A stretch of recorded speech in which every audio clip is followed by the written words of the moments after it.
back to another episode of Hockey North Weekly. I'm your host, Tyler Lazat, the one and only Brendan Balu. Brendan, how are you doing?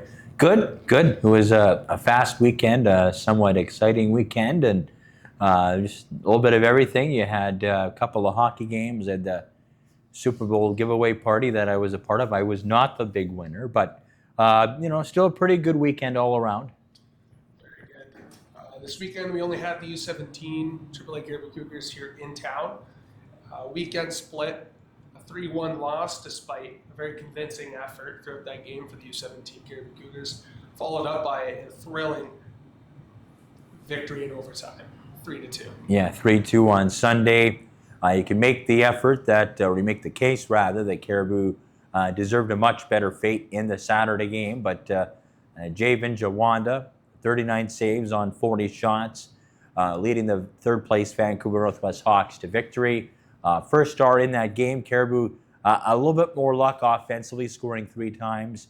In that overtime win, we got to see Kadrick Moinchin bumped up to the U17s this weekend, so nice to see him showcased at a higher level of hockey, and I think the weekend as a whole, as well as that win, a big confidence booster for him. Big boost, for Kadrick there in the game here on Sunday as we filmed with the 3-2 overtime victory. Kadrick with a beautiful snipe from the top right circle, tying the game up 2-2, and then following up with a beautiful feed to Landon Gillanders for that overtime win is huge. And I think for him, he's got a lot that he's got to play for heading into the WHL Prospects Draft this summer. Yeah, I was talking to Merced before the broadcast on Saturday, and I asked him point blank, well, how many teams are talking to Kadrick? And he said enough. So there is lots of interest there in Kadrick Moinchin heading into the spring here, and based on all accounts, he asserted himself very well in his U17 debut weekend. Yeah, he certainly has it.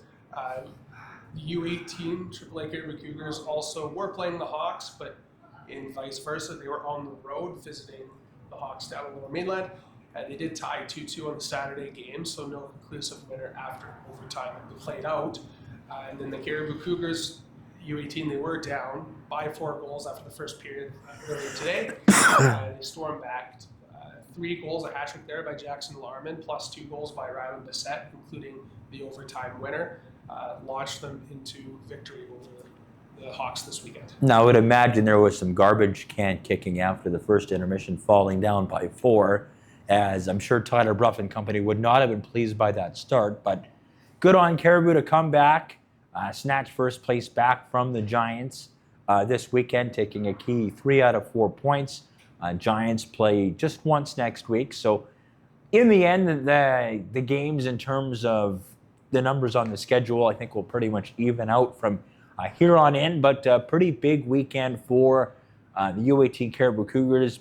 If there is a concern, though, it's the slow starts. We saw it in the Winter Classic. We saw it on the Sunday in the Fort Forum. Rears its ugly head again on the second half of the doubleheader. They won today, but that seems to be a late season bugaboo that they're going to have to fix here heading down to crunch time.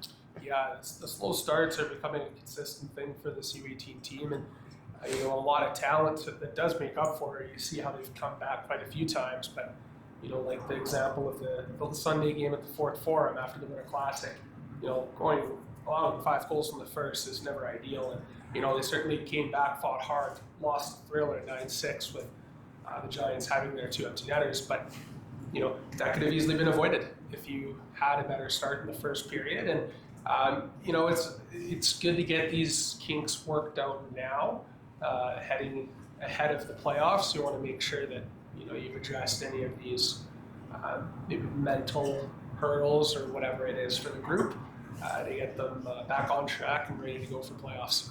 Yeah, that's very well said. Playoffs roughly a month away at the U18 level. It's pretty much the same across the board for all the leagues. So it's all about developing those winning habits down the stretch, and I'm sure the coaching staff will be harping on that as we head closer to the playoffs. Switching gears to the Prince George Cougars, winning an exciting game 3-2 on Friday. That unfortunately was followed up by a 5-2 loss to the Kamloops Blazers. And for as exciting of a game Friday was, we were not at the Saturday game because we were here broadcasting U17s.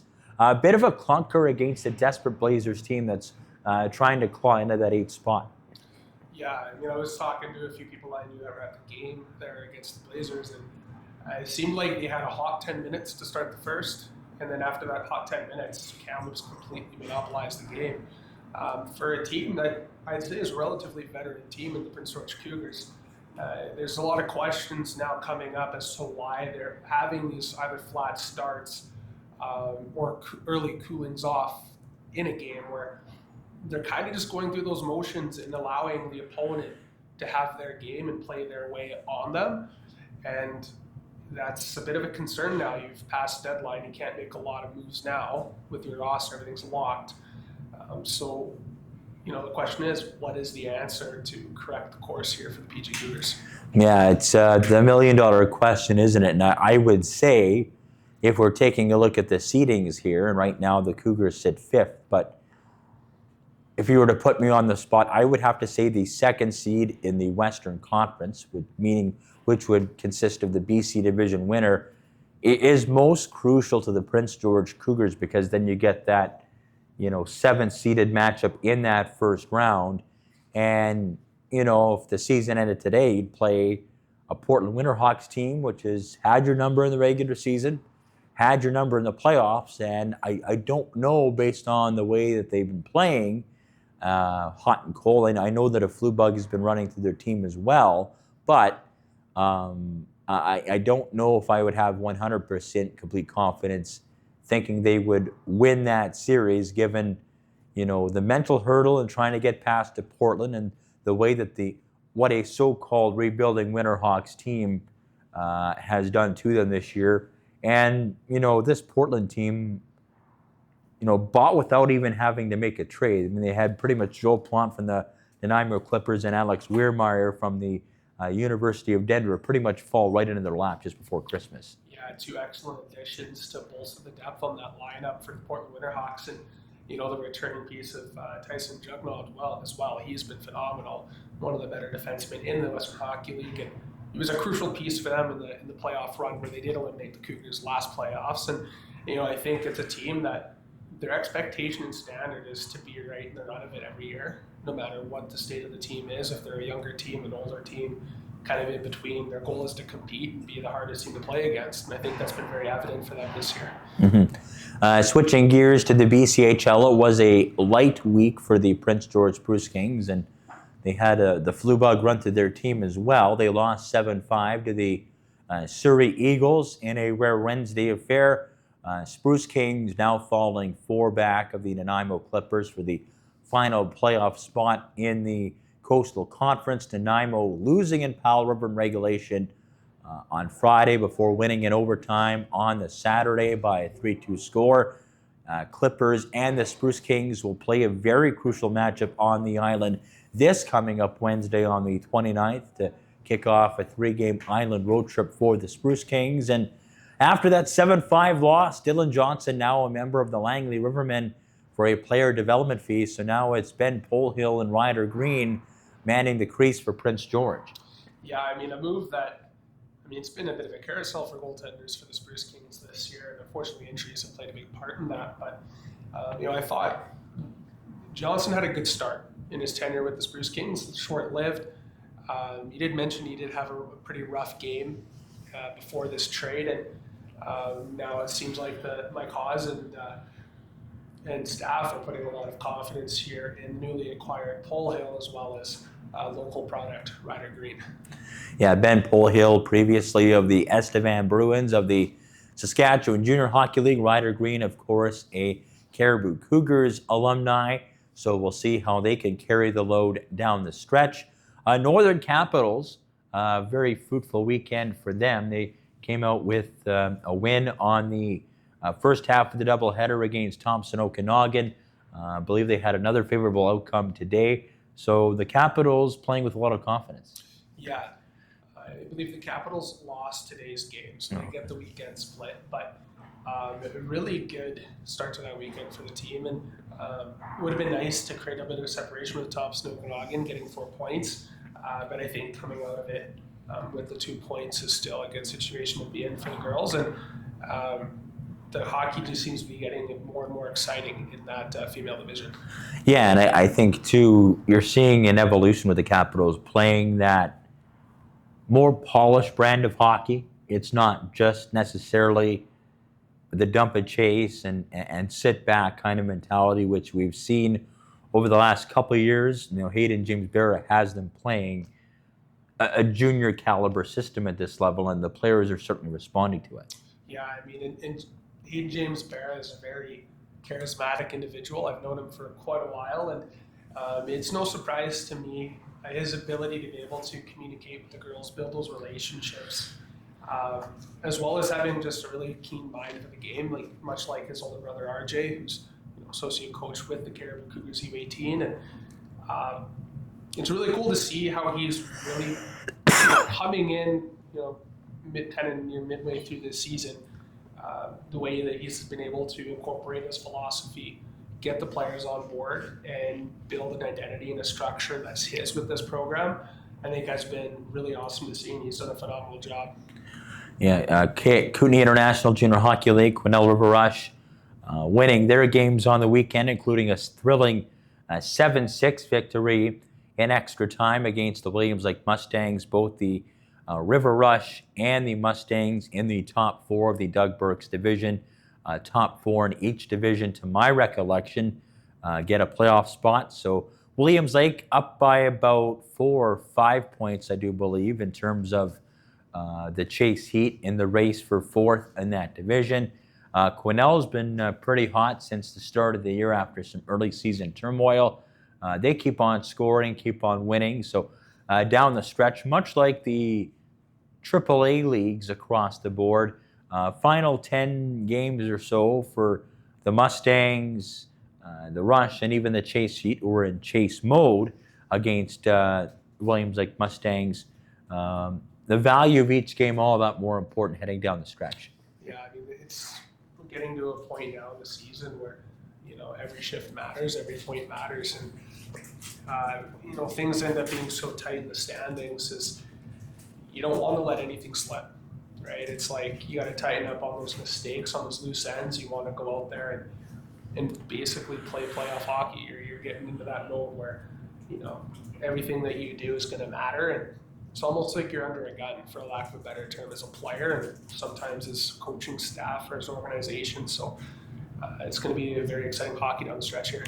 Also want to recognize the Bemidji State women's hockey Beavers playing an outdoor game against the Minnesota Golden Gophers in Hockey Day in Minnesota this past weekend. Of course, Haley Armstrong, Northern Capitals alumni, part of the Bemidji State program, playing in that outdoor game in Minnesota. So shout out to that.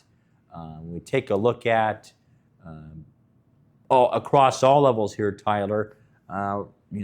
Getting down to crunch time, the trade deadlines and the moves that are being made are pretty much finalized and or finished, or be limited down the stretch. And it's that time of year where the pace of the game gets a little bit faster, the passes are a bit crisper, the amount of available ice that's available to players is a little bit less. And the regular season, depending on which league you play on, is anywhere between 50 to 68 games, as obviously the different leagues have a different allotment of games that they play in a season. But it just seems like the real season is starting now that we've turned the page to 2025. Yeah, I mean, it's a really good way of putting it. The season really does change. It's like a new season in a way.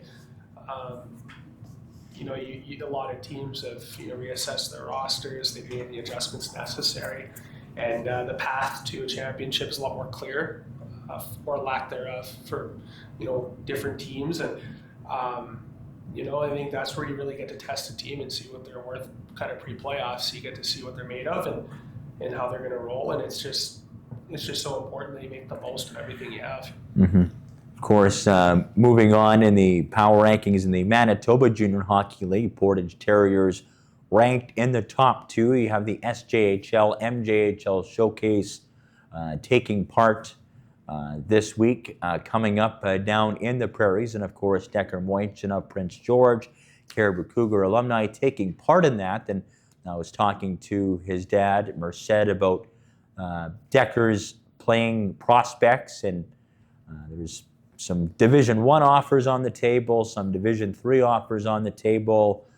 There's obviously a discrepancy in regards to the amount of tuition that would need to be paid on that side in terms of the offers. So, weighing the options there for Decker, and then of course with all the added scouts that will be in attendance, potentially more schools and more opportunities could arise for the 20-year-old from Prince George. Of course, he not the only Northern product on that roster. You got Will McKay, Scott Cousins on that team as well, and Portage, pretty much like they do every year, at or near the top of the Manitoba Junior Hockey League. Josh Sale with the Weyburn Red Wings, they are top spot in the Viterra division. Josh was traded at the deadline from Humboldt to Weyburn. Merrick Bamick, of course, still a member of that Broncos team. In the Laurent, you still have Tyson Matthews and Owen Wilkinson there as well. They're kind of on the lower rung of their division, but they should be able to make the playoffs. And then, of course, you got the Flin Flon Bombers neck and neck with the Melfort Mustangs for top spot in that division as well. Of course, you got Reed Arbery and Landon Alexander, two Northern products on that team as well, two former Cariboo Cougars. And Reed Arbery probably getting his legs under him a little bit more in his second season after an injury-riddled campaign. Landon Alexander didn't, fought off an early season injury, didn't play till late November. He's starting to contribute.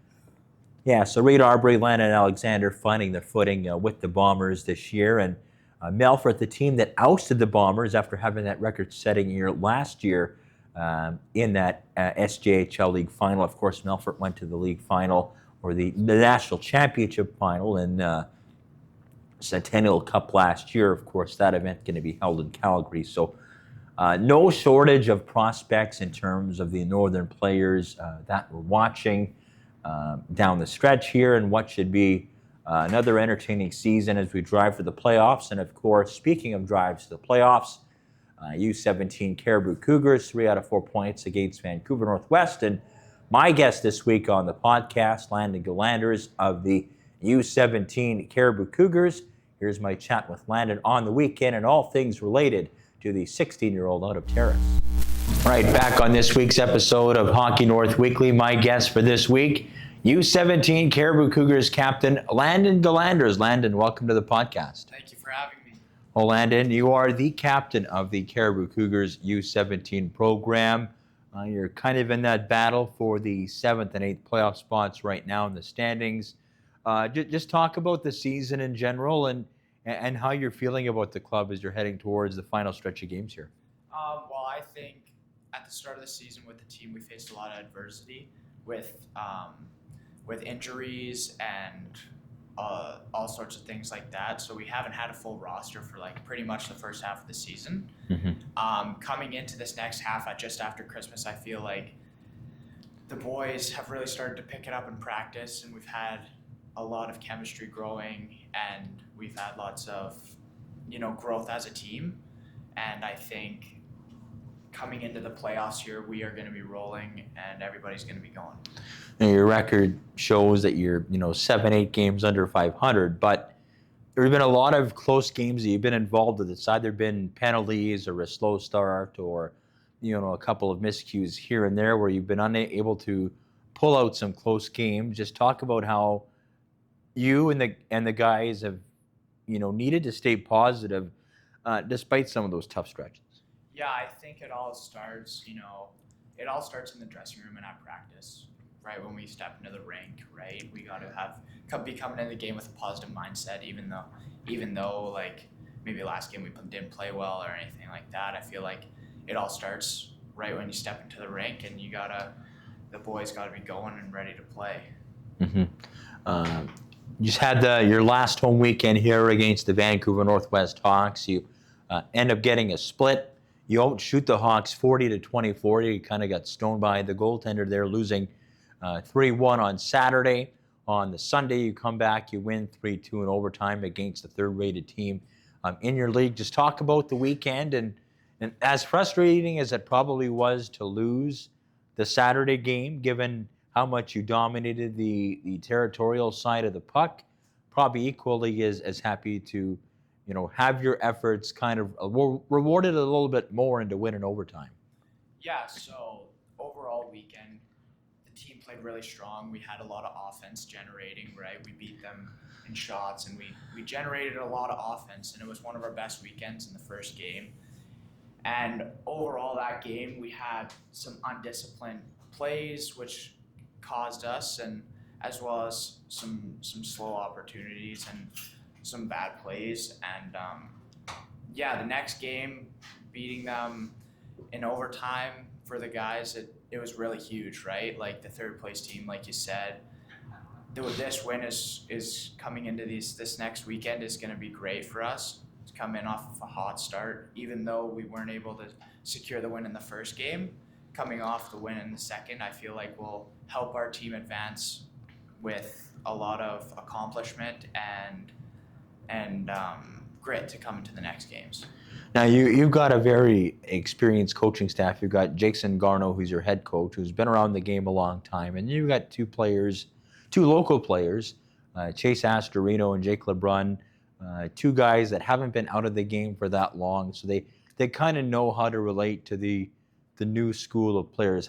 How do you like or appreciate that balance, knowing that you've kind of got a mix of both ends of the spectrum on that coaching staff? It's super great. I feel they have a lot to offer, a lot to bring to the team, and they're very understanding, and they know what they're doing out there, right? And when coaches know what they're doing, it'll help the team a lot. Mm-hmm.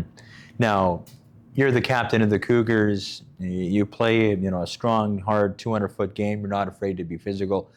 How much pride do you take in being the captain of this team?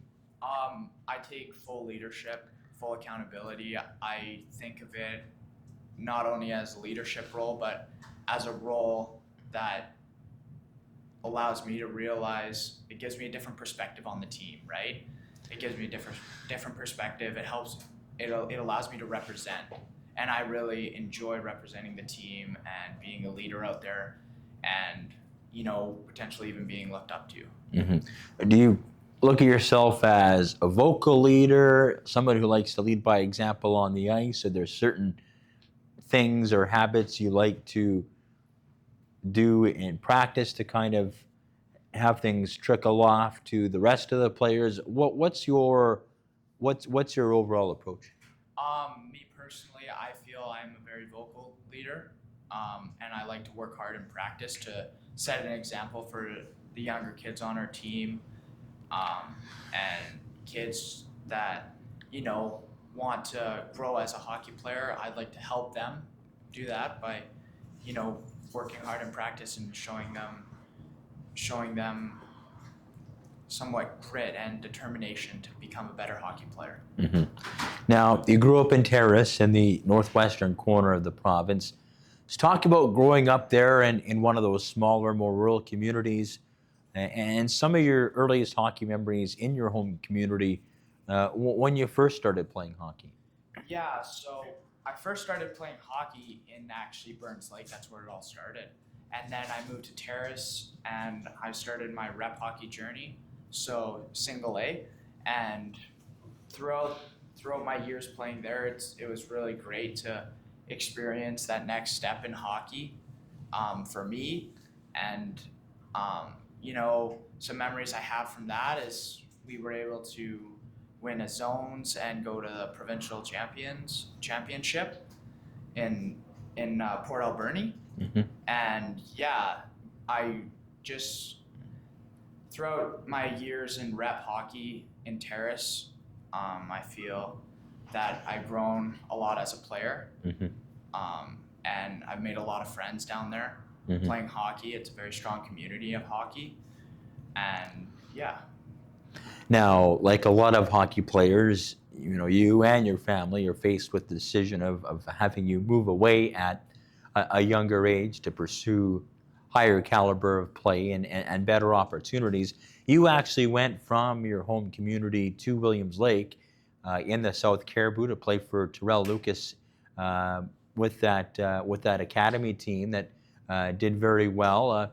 You played with a handful of guys that are playing at the U17 and U18 level with the Cariboo Cougars now. Just talk about that year and how much easier it was to make the transition to Cariboo, knowing that you had a handful of teammates from the season prior with that team kind of come over with you.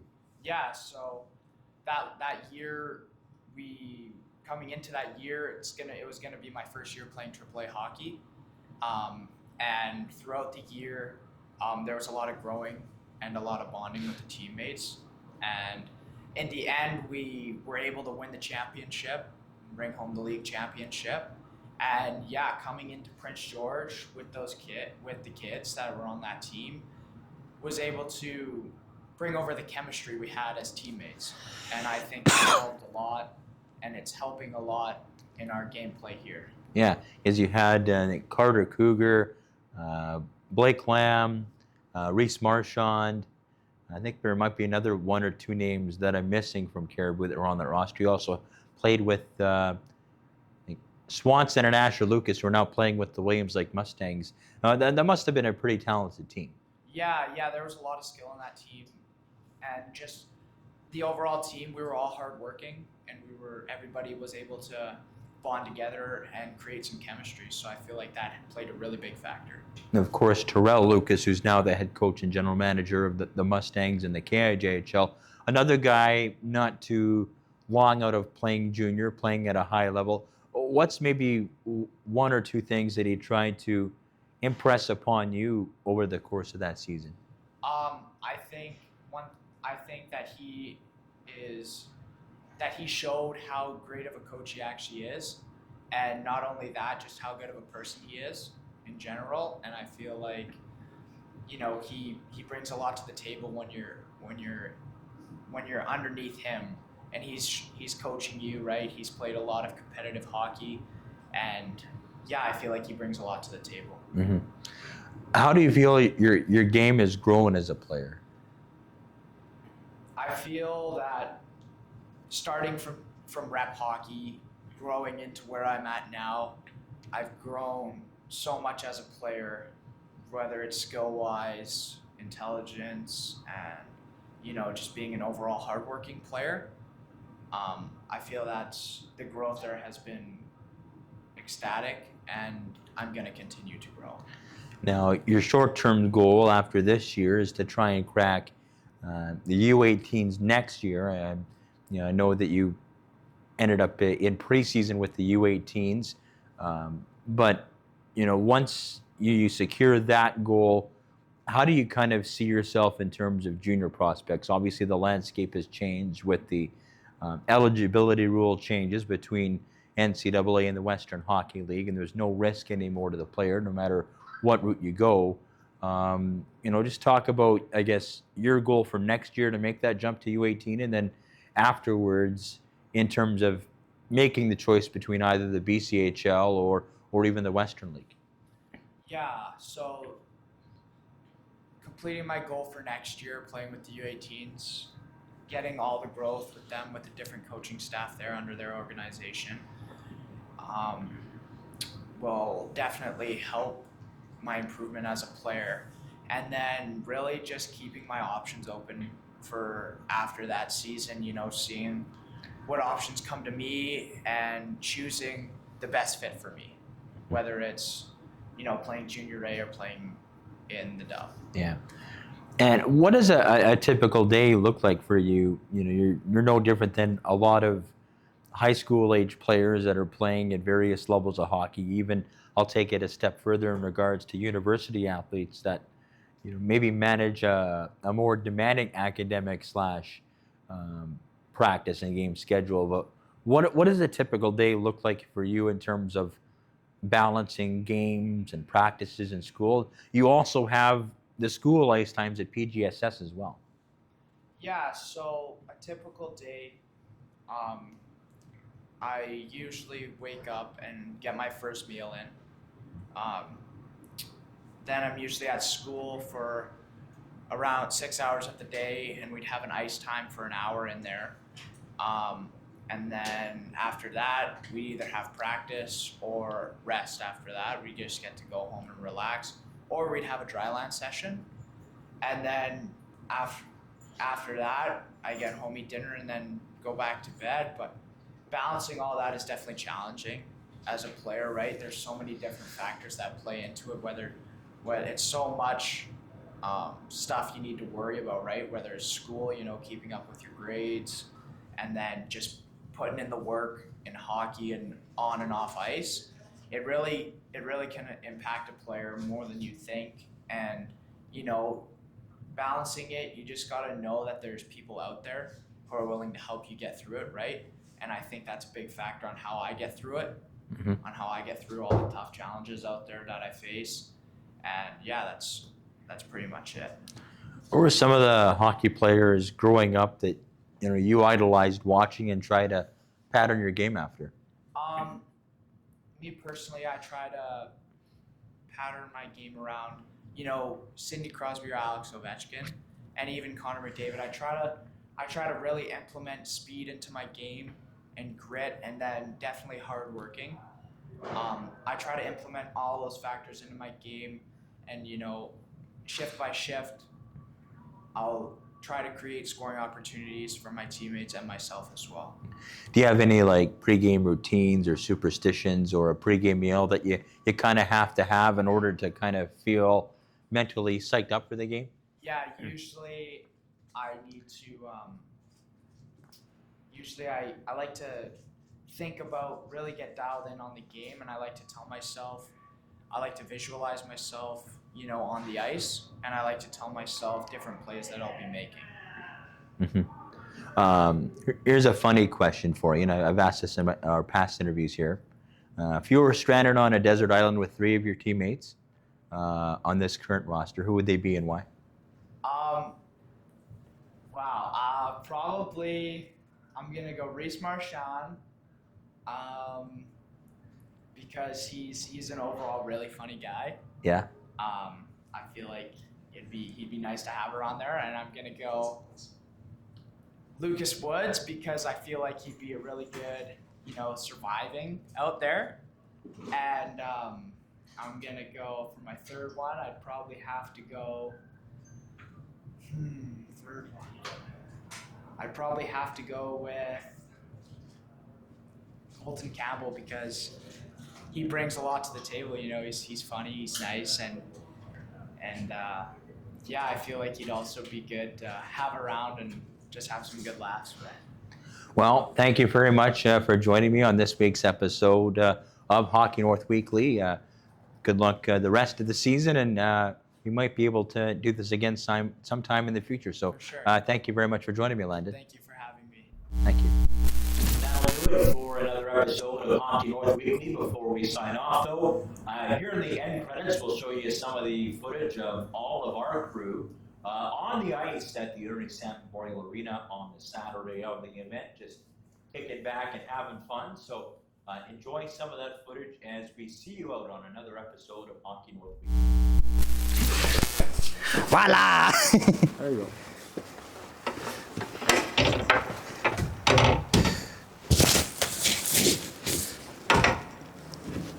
And I can't figure out a goddamn door. It's very simple. Well, this is a first. Door!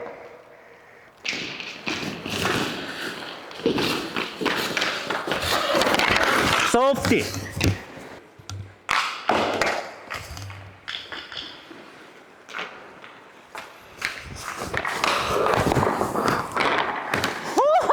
Oh! You okay? All good. You good? Can I just laptop from here? Yeah, go for it. Just don't hit Brendan. Yeah, that'd be probably the best idea.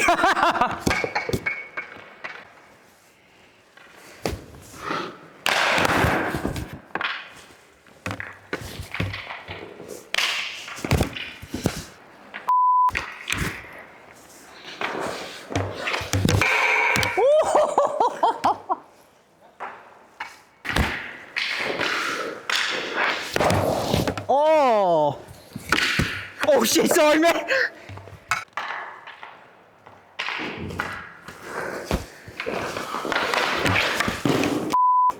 Got me mid-push.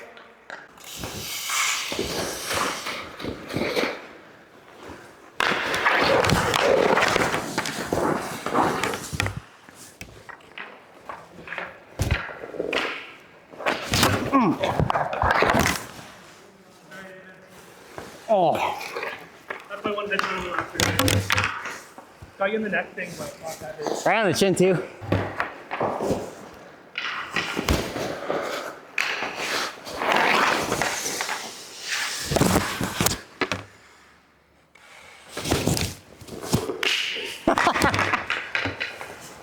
And that, folks, is why I'm here.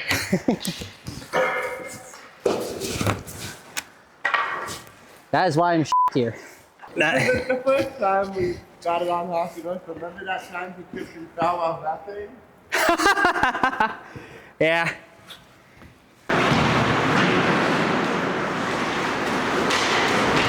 Oh!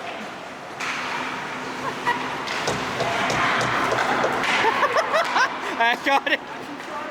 Yep.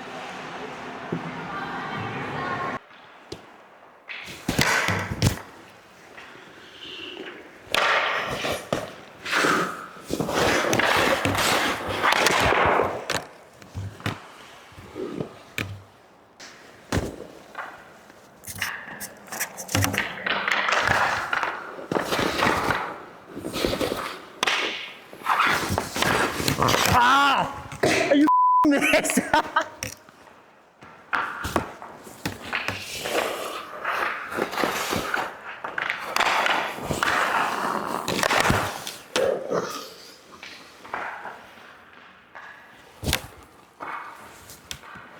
And yes, I know, Joyce, my foot's inside the post. I'm just telling Joyce. I know my foot's inside the post. I gotta stop that.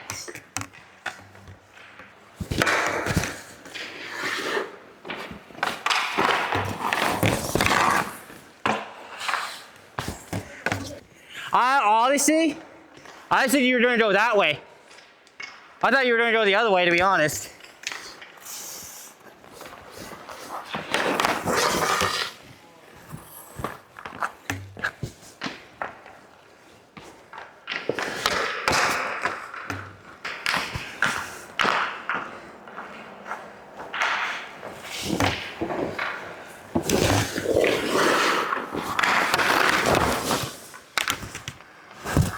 Oh, it's way too early for a poke check. Well, that's always dangerous.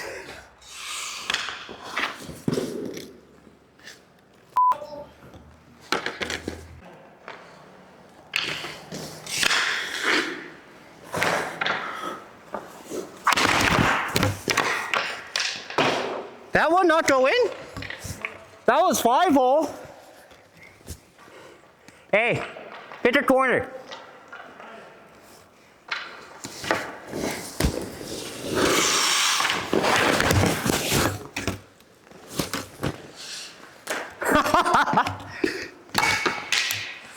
That felt good. Not too far again, D'Lo. Not too far again.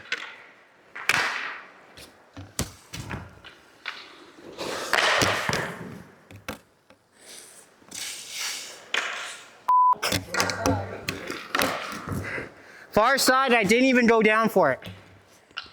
I locked myself up. It's a bad habit of mine.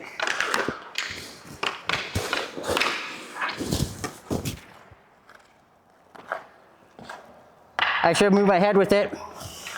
I gotta move my head with that. See if I can do VH here. I'll fucking get him on it.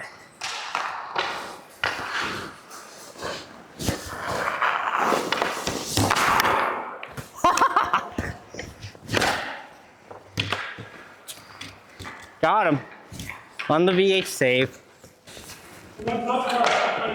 Okay. Top glove? Yeah, right.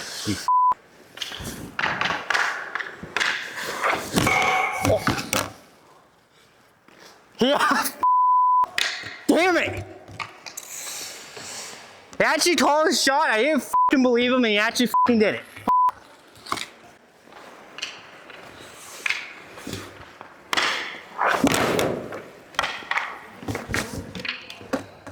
What? I'll overcommit to one side. Don't hit him.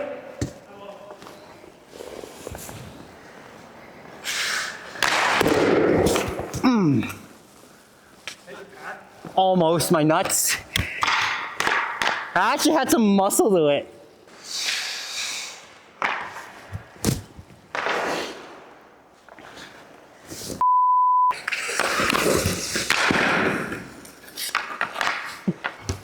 That was full on front bar.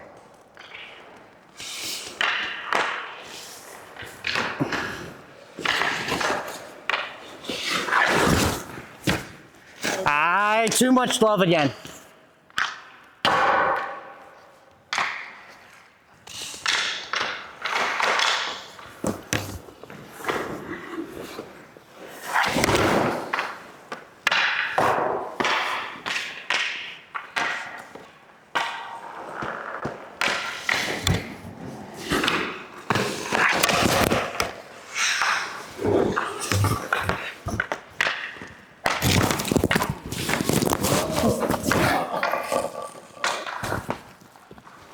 Cause this shit ain't cheap.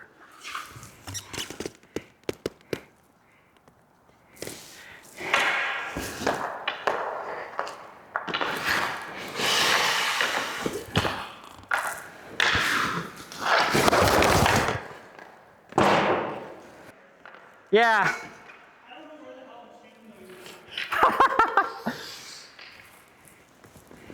He's actually still to try. Okay. Oh.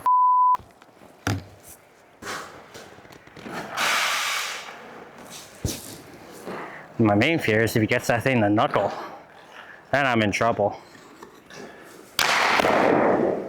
Not knuckling today. Okay, water break.